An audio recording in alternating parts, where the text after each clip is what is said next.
And hello, Daredevil fans, and welcome back to another episode of the Zone TV Entertainment.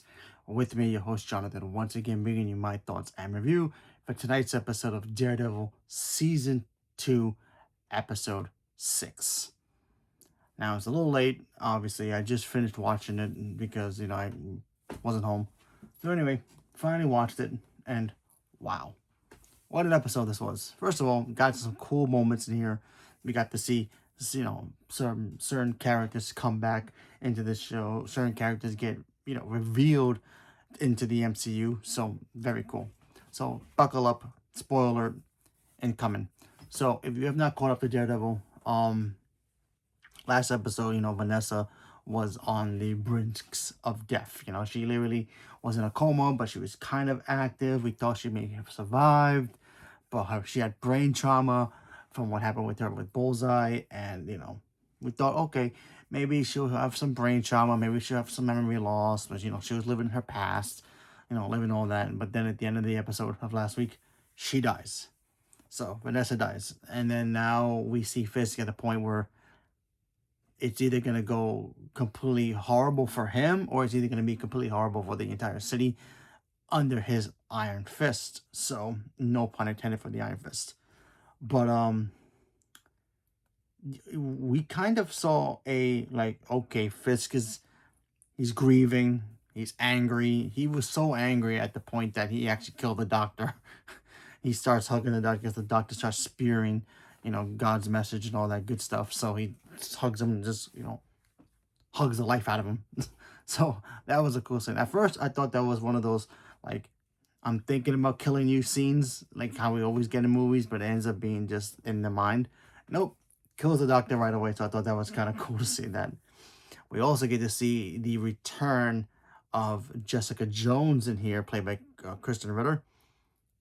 She's the best actress to play this character. I'm sorry, she's like the perfect casting for this. She is so good in this; it's just ridiculous. She's not in it a lot, but when she's on screen, I just miss seeing her because I loved her show so much. The third season is the weakest of the three of Jessica Jones seasons, but still, I hope they revive it in a way of Daredevil and bring her back full time. So it's good to see her come back on, put that leather jacket back on because she looks so damn good in it. And we also get to see the debut of Danielle Cage in here, her daughter with Luke Cage. Spoilers from the comics. Now, in some iterations, she has her father's power. She has her mother's strength. We all see that. And also other iterations of the comics and other universes, she's actually been Captain America. So that's actually kind of cool that they brought her into here. So maybe one day. So there's literally a scene of how Jessica Jones is brought in. First you go into this beautiful normal woman's house, and she has a kid playing on the floor. It's Danielle. Before we knew it was Jessica. She gets a knock on the door, and then the vigilante task force goes after her and starts attacking her. They throw one of those, I guess, like those smoke bombs or either grenade bombs. I'm not really sure what it was, and it starts beeping. Her daughter starts picking it up, thinking it's a toy, and then I'm thinking, oh my god, this is maybe like a normal little kid. Is this kid gonna get blown up or something? No, because we ended up finding out because we see the scene, and then we don't know who it is at the time, and then we see that it's Jessica Jones and it's her daughter. So I'm like, oh, okay, she's good. Her skin would have protected her anyway. So unless her powers are not active, then we're not really sure. But still, it was a great scene, very cool. We also get to see her team up with Daredevil in here as well. Where, if you guys remember, where Daredevil was going through the boat and finding the weapons, he places that watch that he had so he can hear the ticking. So wherever it moves, and if he's following those task force and then they have those big armor trucks, he can still hear the ticking of that clock, so he knows where the weapons are at. So that was clever. It was in a warehouse. Cool little action scene. I thought that was great. Just to see Jessica Jones kick butt again was awesome.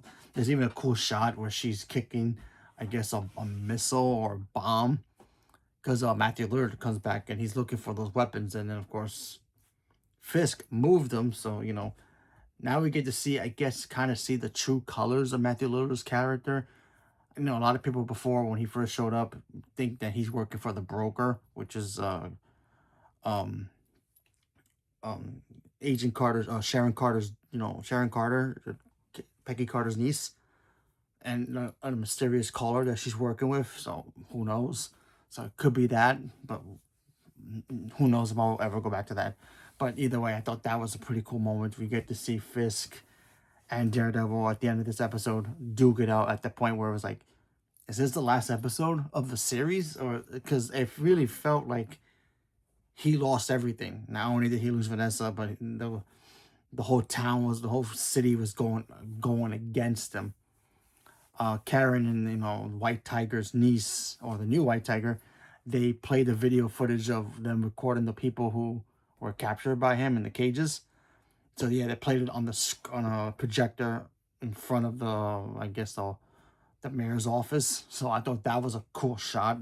Then we see the task force try to stop a mob, and that was pretty cool. And at the end of the episode, Karen gets captured. So we're going to see how it goes from there. But we do get to see a brutal fight between Daredevil and Kingpin. I thought that stuff was great as well. And it really felt like, okay, this is the final episode. This is the final season.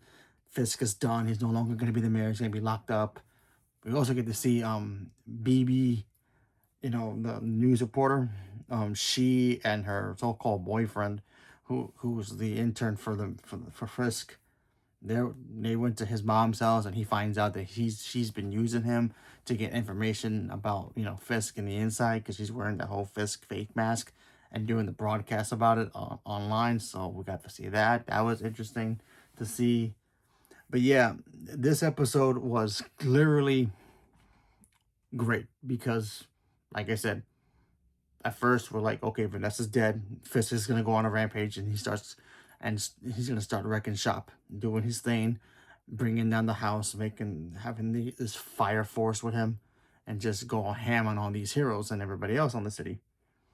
But then near the end of the episode, is basically they use a Uno reverse card on him, and now the whole city is like kind of like in the brink of, like, he's got his followers, but he's also losing the followers as well, and they're going to the people who at first ejected him. Kind of like, if you guys remember the movie Batman Returns, when the Penguin was mayor, and then he was like making everybody believe he was so great, so popular, and everybody, and then Batman made that recording of him, saying that, oh yeah, Gotham's trash, all that stuff, and he played that video for the town, for the city, and then they turned on him, just like that, but with Fisk. I thought that was so cool. And Fisk just stood there. He just like, yeah, all right. If I lose my power,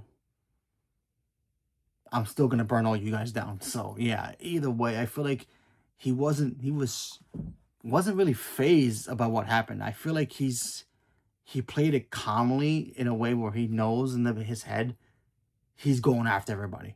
So he's gonna be more dangerous now. Because I even said in one episode, if he loses the mayorship, he could even be more dangerous. He could become more dangerous. So yeah, because remember, when we first meet Wilson Fisk in Daredevil the first couple of seasons, he was working in the shadows. He had Vanessa do his work as well, and he wasn't really there. But now that everybody knows about the Kingpin, and now he's mayor, and if he loses that power, he could get even stronger as a threat to the city. So we have to wait and see. But yeah, great episode. Great to see Jessica Jones back in this season. Maybe she shows up with the next one. I don't know. The fact that we got her daughter now part of this, so maybe she's going to grow up eventually and become who she is in the comics. So that's going to be great to see.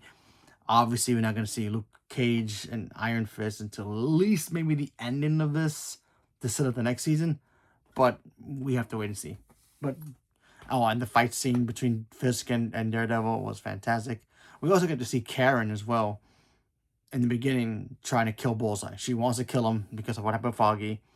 Max doesn't want her to do it, and she's losing it. So that was awesome as well, because we kind of knew that was going to happen, where he brought her to her to get help for him to heal. But yeah, we all knew Karen was going to try to go after him. She almost had him too, but Daredevil stopped her, excuse me. So yeah, thought that stuff was great. Great episode. Go check it out if you haven't seen it. So episode 6 was fantastic. So leave me a comment below. Let me know what you guys thought about it. Did you guys watch it yet? Not watch it yet? Waiting to watch it when you can. Haven't caught up at it. You just haven't even started the season. Whatever it is, Leave me a comment below. Let me know. Stay tuned for more. Thank you very much, and have a good night.